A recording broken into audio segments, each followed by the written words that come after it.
I'm a 30-year-old single office worker who never had a girlfriend. My only saving grace is my programming skills. Since childhood, I've been an introvert and have difficulty socializing, a trait that's followed me into adulthood. I find it hard to initiate conversations, so my circle of friends consists only of a few from my school days. Not only do I struggle with building new relationships, but I also get nervous and can't respond well when approached, so people at work have gradually stopped talking to me. Over time, I started being labeled as a loner. I'm never invited to lunch or drinking parties, which is lonely, but I also get tired when I am invited, so I guess it's not so bad. Especially, Miss Johnson, the beautiful receptionist, was blatantly looking down on me. Whenever I passed the reception desk, she would always glare at me and I could hear her whispering bad things about me to her colleagues. Even when I thought back, there was no interaction with her to begin with, so I had no clue why she behaved like this. Then one day, a junior colleague from my department was getting married and I had almost no choice but to attend the wedding. I didn't really talk to him much and was wondering why I needed to attend, but I didn't want to offend him, so I reluctantly agreed to go. I wondered if they would really be happy to have someone like me there.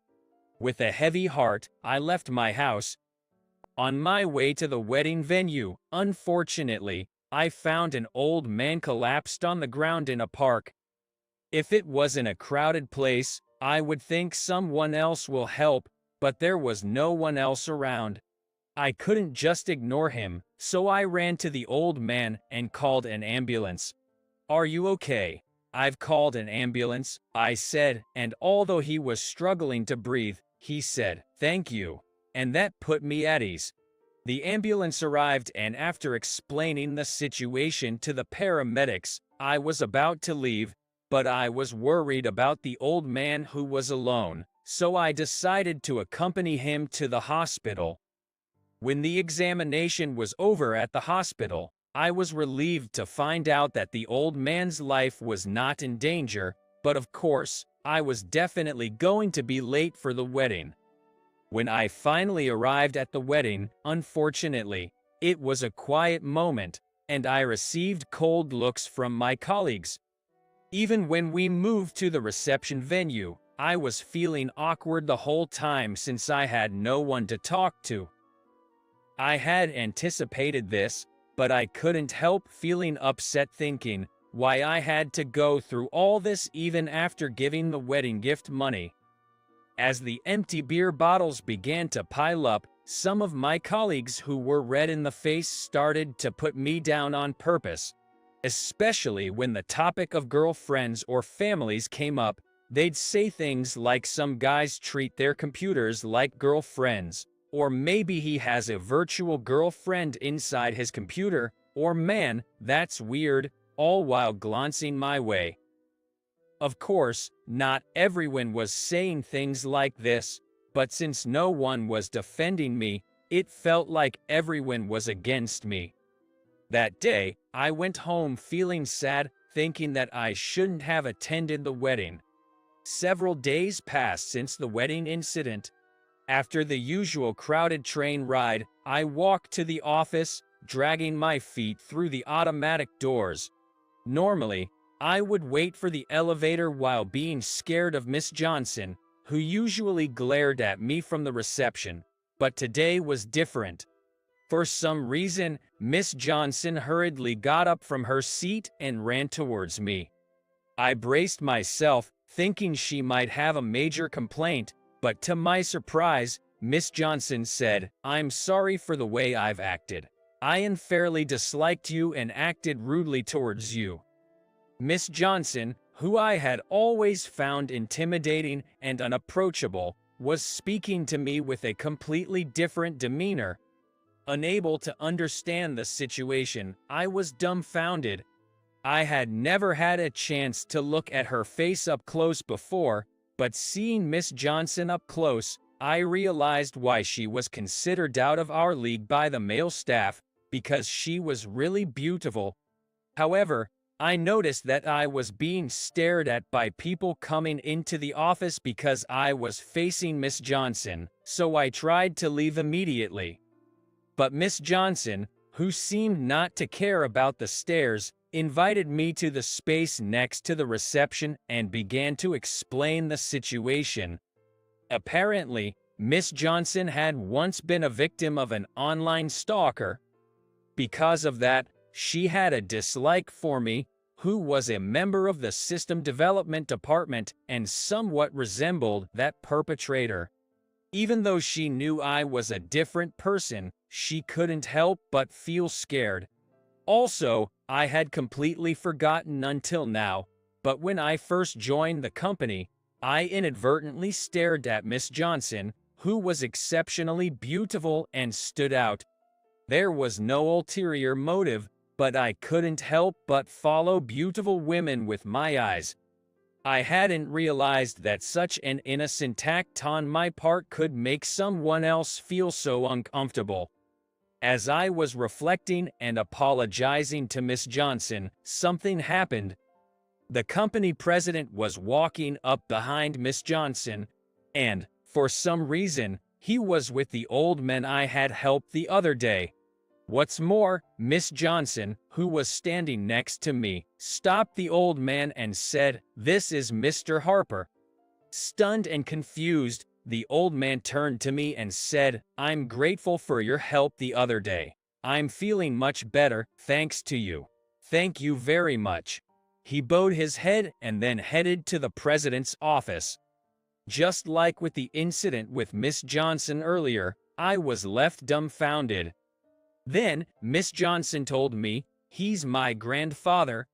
It turned out that the old man I had helped was the president of an important client company for us, and Miss Johnson was his granddaughter.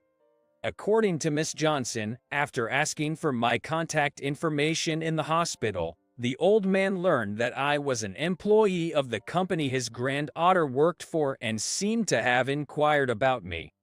She initially described me as someone I haven't spoken to much, but he is aloof, interested only in himself and computers, and probably a creepy stalker type. At that, the old man frowned and started telling the story of how I had helped him. He then scolded her for holding biased prejudices, saying, "You shouldn't judge people by their appearance alone. After all, he helped me and even accompanied me to the hospital." Miss Johnson said she deeply reflected upon hearing the old man's words. So that's why she apologized to me with such intensity earlier. I thought it was an odd coincidence, but I was glad that Miss Johnson's misunderstanding had been cleared up. A week later, I came to work as usual, sat at my desk with a cup of coffee, opened the attendance screen, and pressed the button. I always check the company-wide notifications, and as I was going through today's notices as usual, I thought I saw my own name. I felt strange and read it again. For some reason, my name was listed as a member of a new project. I knew they had been recruiting project members internally before, but I hadn't applied and I had heard the competition was fierce, so it should have had nothing to do with me. I sat at my desk, not understanding if it was some kind of mistake. Then the people around me started whispering and glancing at me.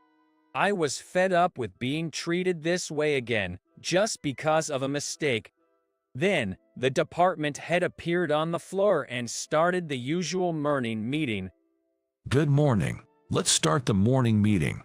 The major announcement for today is about the new project, I guess. I assume everyone has checked the shared file, but let's just confirm it again for confirmation. The morning meetings with the department head were always excruciating. I expected that I would be laughed at when they announced there had been a mistake in the list of members. I didn't want to face anyone, so I just kept looking down. But for some reason, when they announced each member's name, mine was called as a matter of course. As expected, the room buzzed when my name was called. After all, in our department, I was the only new member announced, and the two people who were expected to be chosen were not included. The engineers were me and two from another department, totaling three. Then, someone asked, "Is Mr. Harper in?" The department head said, "Yes," as I read out earlier, "he is in." The president told me to definitely include Mr. Harper in the members. Mr. Harper, do your best. I wondered why the president would, but there was no way to find out. As I was thinking about how many strange things had been happening recently, Miss Johnson approached me as I arrived at the entrance. Can I talk to you for a bit? Oh, sure. About the new project members announced today. According to what Miss Johnson shared with me, the old man I helped had remembered someone in our company saying, "Harper is diligent and his system development ability is flawless, but he's too introverted and annoying." Po Harper, that's a pity. He had been curious because Harper was an unusual surname and he thought it might be about me. That's why he had asked Miss Johnson in detail about my job level and evaluation within the company. Miss Johnson had said that I was very knowledgeable and excellent in programming in the system development department, but not very good at socializing and wasn't properly evaluated. I was surprised that Miss Johnson knew so much about me, even though she was a receptionist, not HR staff. When I wondered why she knew so much about me, Miss Johnson continued, "I have a friend who works in human resources. They told me." When she told the old man about it, he said, "It's too bad he's not appreciated even though he's excellent. Communication skills are necessary for sales, but engineers should be properly evaluated in their specialized fields. We should find a way to let Mr. Harper demonstrate his abilities. Maybe we should propose to include him in the next project." I was always labeled as a loner by everyone, always drawing the short straw and thinking that I would continue to live a dark and solitary life. But then, out of the blue, a chance presented itself. Feeling a surge of determination not to waste her grandfather's goodwill, I am fully committed to ensuring the success of the project. In the past, I would have been worried about not making a mistake or causing any trouble. However, now I feel a stronger motivation that I can't let down the trust and expectations placed in me by her grandfather. And it wasn't just being chosen for the new project team. It seems that Miss Johnson spread the word about my helping her grandfather, and soon my story was making rounds in the company. Before, I wouldn't even get invited to social gatherings, but now I'm increasingly being asked, "How about joining us for a drink, Mr. Harper?" I was socially awkward, but the simple fact that I was being invited made me happy, and I started showing up at these social gatherings from time to time. Before joining the new project, I was deeply concerned about my lack of social skills, but once I started, the job was so rewarding that I didn't worry about such things, and I became happier and more fulfilled each day. I feel like I am meeting the expectations of everyone, including the CEO, by showcasing my excellent programming skills, which I was always good at. And there is not a single person among these members who would mock me or try to ostracize me. Everyone is passionately focused on their jobs, all for the success of the project.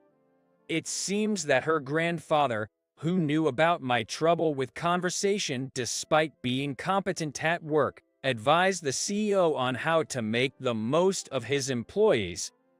In this project team, embracing individual personalities has also become one of the themes. Thanks to the project, I am now recognized as one of the top engineers in the company, and no one looks down on me anymore. Moreover, I can even have friendly conversations with Miss Johnson now. My entire life has changed in an unbelievable way because I helped an old man. I plan to continue working hard so that I can be of use to everyone, and if possible, I hope to grow even closer